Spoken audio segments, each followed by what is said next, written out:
A nossa experiência em ufologia ocorreu há 15 anos, num voo que fazíamos de Fortaleza para São Paulo, escala no Galeão, Rio de Janeiro.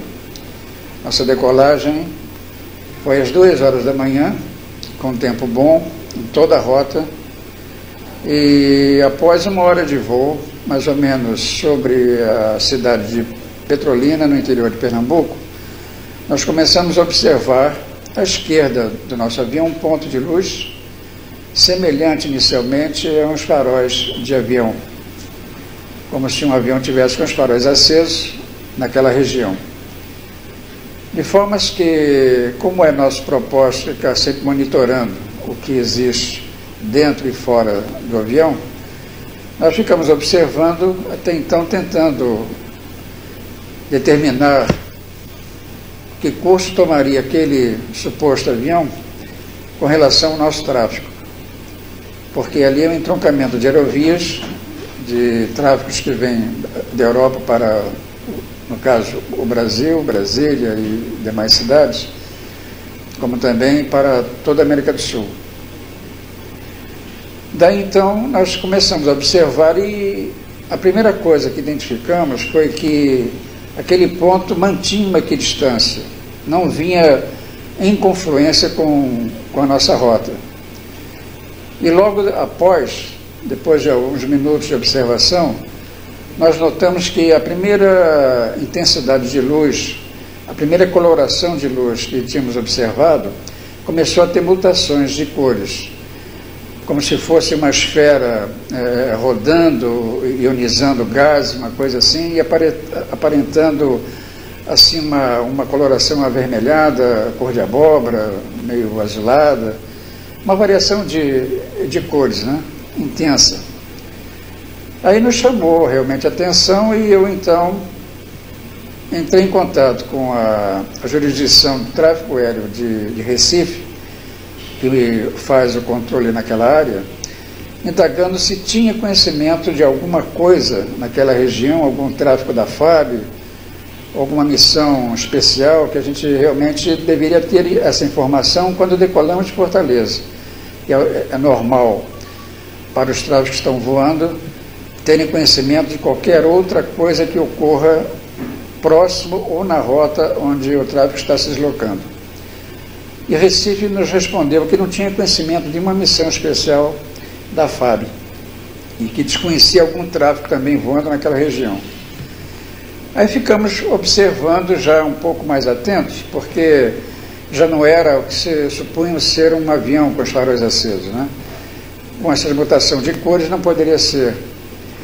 Aí continuamos o nosso voo sem qualquer alteração, mantendo rota, etc., porque não constituía nenhum perigo até então, nenhum problema com relação ao que a gente supunha, né? Foi então quando começou, quer dizer,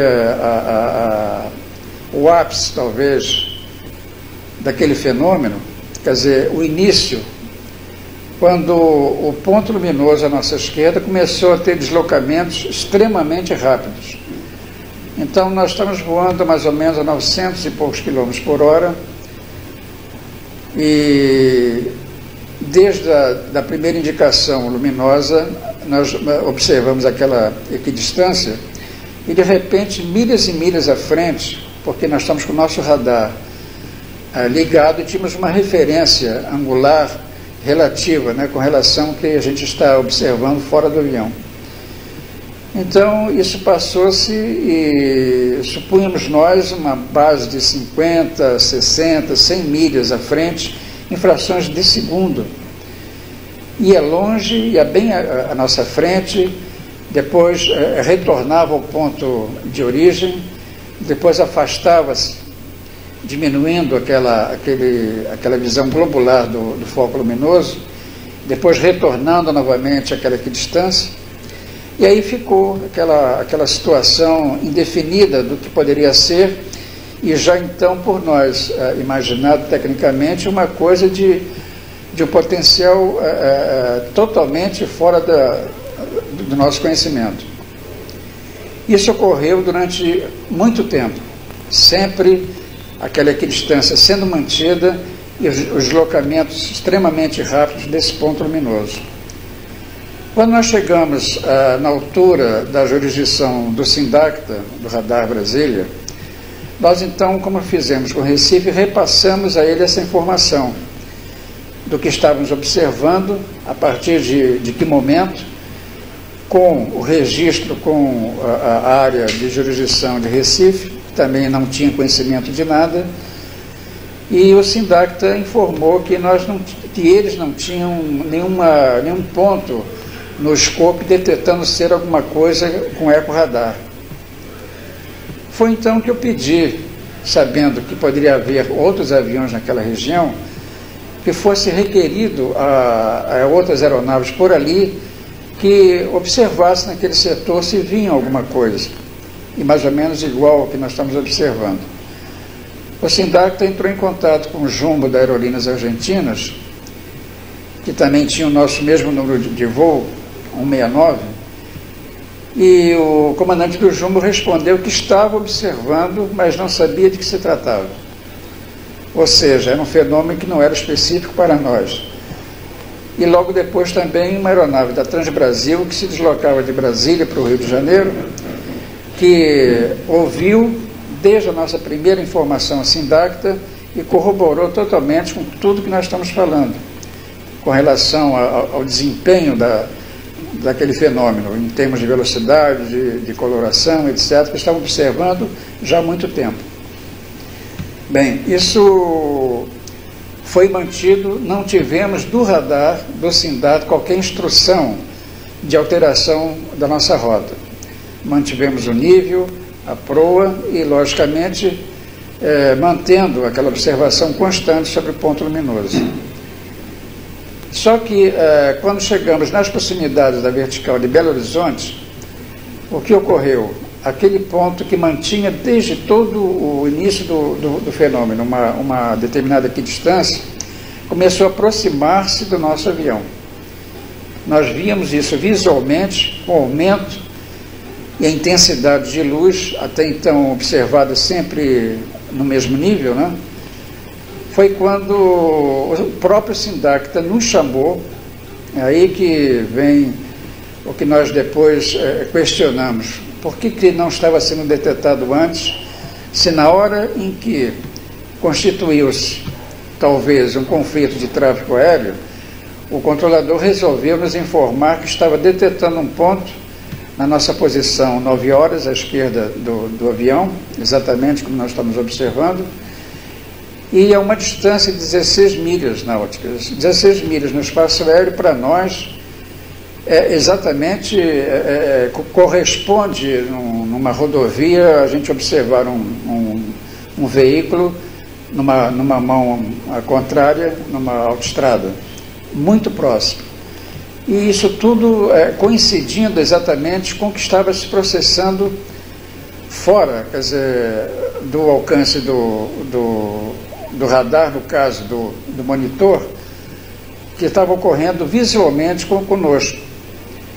Então chegou a essa situação em que a luminosidade do fenômeno, até então, que nós tínhamos já imaginando ser alguma coisa não da nossa tecnologia, nós então tivemos a visualização de que o foco era muito intenso e já podíamos ver o perfil do que já podíamos chamar de uma nave.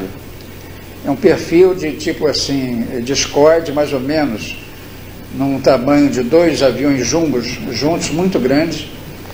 E aí nós ficamos apenas observando, porque o controlador do SINDACTA não nos deu qualquer alteração de procedimento, apenas que estava detectando um ponto naquela posição do nosso avião, porém não alterando a nossa rota, não mandando baixar de nível, não mandando alterar a nossa proa, e daí nos mantivemos voando, e aí entra o lado humano, né? Aí eu não senti, depois de já eu particularmente entender tratar-se de uma nave extraterrena ou uma tecnologia totalmente fora da nossa evolução, e que estava tentando fazer uma abordagem pacífica, entrar em contato conosco de uma forma pacífica. Aí eu pessoalmente e particularmente, eu cheguei até a mentalizar uma mensagem, já entusiasmado com o que já admitia ser um fenômeno ufológico, formas que eu quis emitir uma mensagem de boas-vindas àquela civilização e que nós os recebíamos de braços abertos, ou seja, nós também entendíamos que a forma fraterna, pacífica que eles estavam tentando entrar em contato conosco, nós queríamos corresponder da mesma maneira.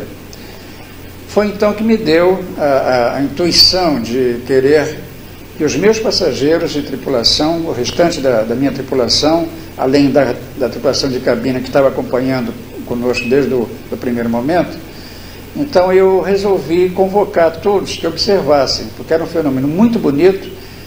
A aeronave interiormente ficou inundada de um tom azul, como uma lâmpada assim fluorescente, muito intensa, e eu então os convoquei e todos passaram de uma forma tranquila, sem tumulto, como também me questionaram posteriormente a informação desse fenômeno, se eu não pensei que ia causar um atropelo a bordo, ou alguma situação de êxtase, uma coisa, né, que corresponde quando um grupo observa uma coisa normal.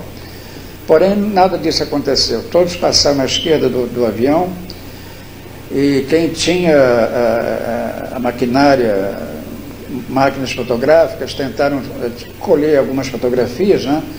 Se bem que ia penalizar a qualidade das mesmas, porque o nosso painel de janela é muito grosso e ia causar alguma deformação, como realmente depois constatamos que isso aconteceu. De formas que isso se processou, somente 2 bispos, segundo a informação dos meus comissários, que iam para a conferência de Itaici, Dom Aloysio Loscheider e um assessor dele, que não quiseram participar de observar o fenômeno, né, dizendo a uma passageira que depois prestou um depoimento de que eles não queriam saber nada disso, mas nós sabemos que isso corresponde dizer que talvez um representante da Igreja Católica não queira participar de uma coisa como essa, talvez até entendendo que possa exigir, mas não querendo ser envolvido com uma testemunha de um fenômeno ufológico. Bom, daí até a nosso início de descida, tudo transcorresse exatamente como se verificou na vertical de Belo Horizonte.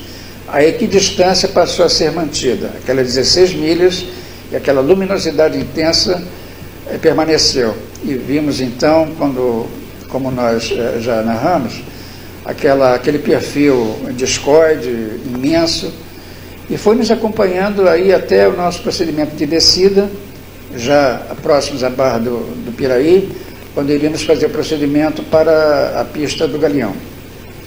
Quando passamos sobre a serra, existia uma formação nebulosa e a resplandecência da luz do fenômeno do então já caracterizado OVNI, nós vimos que ficava meio opaco, meio ofuscado, e quando uma área mais refinada de nuvens, então aparecia novamente aquela intensidade de luz.